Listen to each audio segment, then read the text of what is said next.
America, Israel और Iran के बीच में जो जंग चल रहा है, इसके वजह से करोड़ों भारतीयों पर इसका असर पड़ा है। जो अरब देश में मिडल ईस्ट में जो भारतीय रह रहे हैं, सबसे ज़्यादा असर उन पर पड़ा है।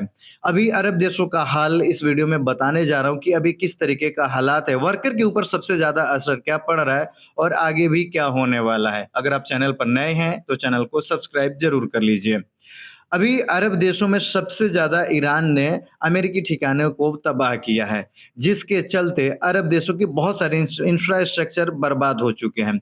यहाँ तक कि स्ट्रेट ऑफ हॉर्मुज बंद होने की वजह से मटेरियल अरब देशों में नहीं पहुँच पा रहे। बिल्डिंग कंस्ट्रक्शन मटेरियल से लेकर के मैन्युफैक्चरिंग मटेरियल, यहाँ तक कि खाने-पीने का सामान, डेली एसेंशियल सामान भी काफ़ी ज़्यादा महँगा हो चुका है, जिसका सबसे ज़्यादा असर भारतीयों पर पड़ा है।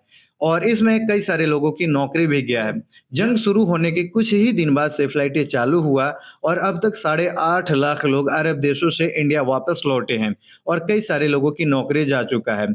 हालात ये है कि बहुत सारे कंस्ट्रक्शन कंपनियों के पास में मटेरियल नहीं है। अरब देश खुद अपनी मैन्युफैक्चरिंग नहीं करता है, बहुत सारे देशों से इंपोर्ट करता है या फिर रॉ मटेरियल को यूज करके मैन्युफैक्चरिंग करता है और वो रॉ मटेरियल विदेशों से ही आता है। और शिपमेंट बंद होने की वजह से कोई शिप अरब देशों में नहीं पहुंच पा रहा, जिसकी वजह से बहुत सारा बिजनेस प्रभावित हुआ है। इसमें सबसे ज्यादा कंस्ट्रक्शन प्रभावित हुआ है और लोगों का खाने पीने का सामान प्रभावित हुआ है। यहाँ तक कि महंगाई तो बढ़ा है, वो अलग चीजें है, लेकिन लोगों की नौकरी भी इसमें जा रहा है। बहुत सारे कंपनी के पास मटेरियल नहीं है और लोगों को घर भेजना शुरू कर चुका है। बहुत से कंपनी जो पहले 4 घंटा 5 घंटा, जो सुबह 7 बजे से कंपनी के टाइम शुरू होता था ड्यूटी टाइम और शाम को 8 बजे खत्म होता था, 5 घंटा ओवरटाइम जो कंपनियां देती थी, अब वो 2 घंटे पर आ चुकी है। बहुत सारे कंपनी ओवरटाइम खत्म किया तो बहुत सारी कंपनी अपने वर्कर को घर भेजना भी शुरू कर चुका है। इसमें सबसे ज्यादा वर्कर को नुकसानी हुआ है और सबसे ज्यादा इंडियन को ही नुकसानी हुआ है।